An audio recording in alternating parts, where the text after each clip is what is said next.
It started with a wrong turn. I wasn't even sure how it happened. I'd been hiking those woods for years, and every path, every bend in the trail was etched into my memory. Somehow, that day, I wandered somewhere unfamiliar. The air was unnervingly still, heavy with silence, made my skin prickle. There were no birds, no rustling of leaves, just the crunch of my boots on the forest floor and the sound of my own breathing, which grew faster the further I went. I told myself to turn back. Sometimes something just keeps pulling you forward, not like physical, but like an urge, a strange compulsion to keep moving, to keep going deeper into those trees. The further I went, the more the forest seemed to close in around me, the sunlight dimmed by the overgrowth of the trees. There wasn't a single cloud in the sky. And then it started. I saw the river. It wasn't on any map I had ever seen, and I'd never heard any mention of it. Still yet, it was there. It was a calm river. It was still. It was as if time had stopped over its surface.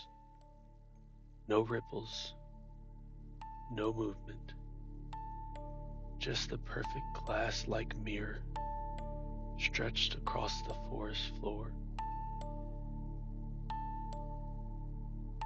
The edges of the riverbank were overgrown with moss, thick and vibrant, as if it had been untouched by human hands, or anything for that matter.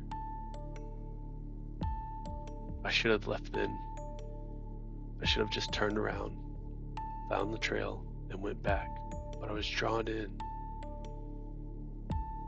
So I went over to it, and I had to crouch down and take a better look. Every imperfection, I could see it all, magnified, and for a moment I was mesmerized. Then I saw it. The eyes. The eyes weren't mine. They looked like mine.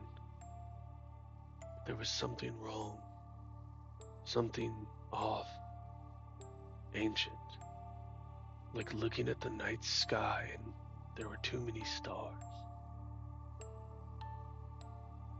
And it smiled,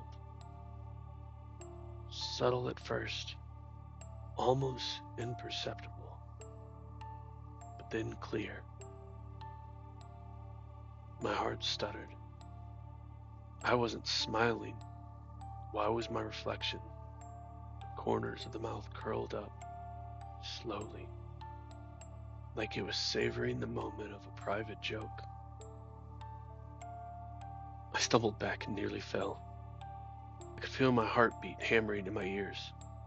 What the hell? I muttered, shaking my head.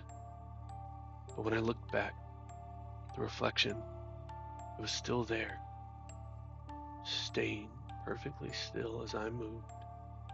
It smiled wider, and then tilted its head, like a curious animal studying me from a distance, dissecting me with its gaze.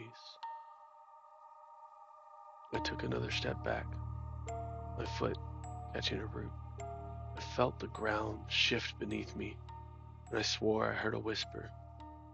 Not one, but 1,000 whispers, all overlapping in a language I could not understand. And then my reflection moved. The arms broke the surface first of the water, but the water did not ripple. The river remained inanimate. It was unnatural. My reflection climbed out in a single fluid ocean. It was too precise to be human. I froze. My body screamed at me to run, but I couldn't. I don't know if it was fear that held me in place, or something deeper, something primal, like a predator staring down its prey. "Why do you run?" it asked. The voice wasn't a sound, it was in my head, like a pressure that I could feel splitting through my thoughts.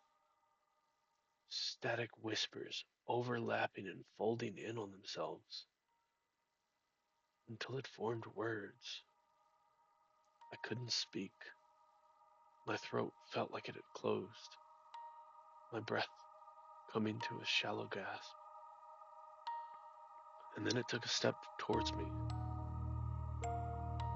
Its feet didn't leave imprints on the ground, and it seemed wrong, almost human, but not quite. A little tall, a little skinny, and its limbs, they were longer than they should be. They felt sharper. What? What are you? I finally managed to choke out. It smiled wider, exposing its teeth. It had too many teeth. They didn't belong to anything that I had ever seen before. "I'm what looks back at you when you gaze into the void," it said. "I am the reflection you dared not face." Behind it, the water, it began to shift. Shadows wither beneath the surface, forming shapes and faces, dozens of them, their mouths open in silent screams. I recognize some of these faces. Faces of people I've seen before, maybe on missing posters. Stories of people that have been lost. Towns and people who have disappeared without a trace. But not all of them were human. Other faces, faces I did not recognize to be human, faces I did not recognize at all. The longer I stared, the clearer it became. The river wasn't a reflection. It wasn't reflecting the world above. It was a doorway, a threshold of something far beyond comparison. A place that no one I knew had ever been, and a space that did not exist in the world I knew. It was something twisted. And then it dawned on me. The reflection wasn't trying to cross into my world. It was slowly pulling me in. I tried to turn and run. My legs trembled beneath me. As I looked, the forest around me changed. The trees were no longer trees, but towers, swaying things that pulsated like they were alive. The air was thick with whispers, and every shadow seemed to reach out to me. Behind me, I could hear laughs, and at the same time, silence. Vibrations rattled through my bones. "You cannot escape," it called to me, its voice crawling at the edge of my mind. "You are already part of us. You always have been." I ran until my lungs burned, until my legs gave out, and I collapsed onto the ground. When I looked back up, I was in the parking lot. The sun was shining brightly as if nothing had even happened. Even now, weeks later, I see it. Every time I pass a mirror, every time I catch my reflection in a window or a raindrop, it's there. It smiles, subtle, fleeting. but it's always there. At night, when I close my eyes, I dream of the river. I dream of its stillness, of the faces trapped beneath the surface, of the shadows reaching out. Somewhere in me, I know deep down, one day I won't wake up. One day, the reflections will stop waiting. And when it does, I'll be the one staring back from the other side.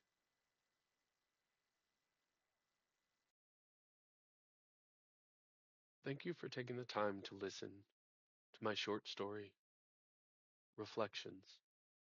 I hope you enjoyed it. Please like, subscribe, and comment below for any other short stories you might like to listen to. Also, feedback is welcome. I'm new to creating creepypastas, but it's something I always wanted to do, so I look forward to hearing feedback and creating more stories and telling you more stories. Again, thank you.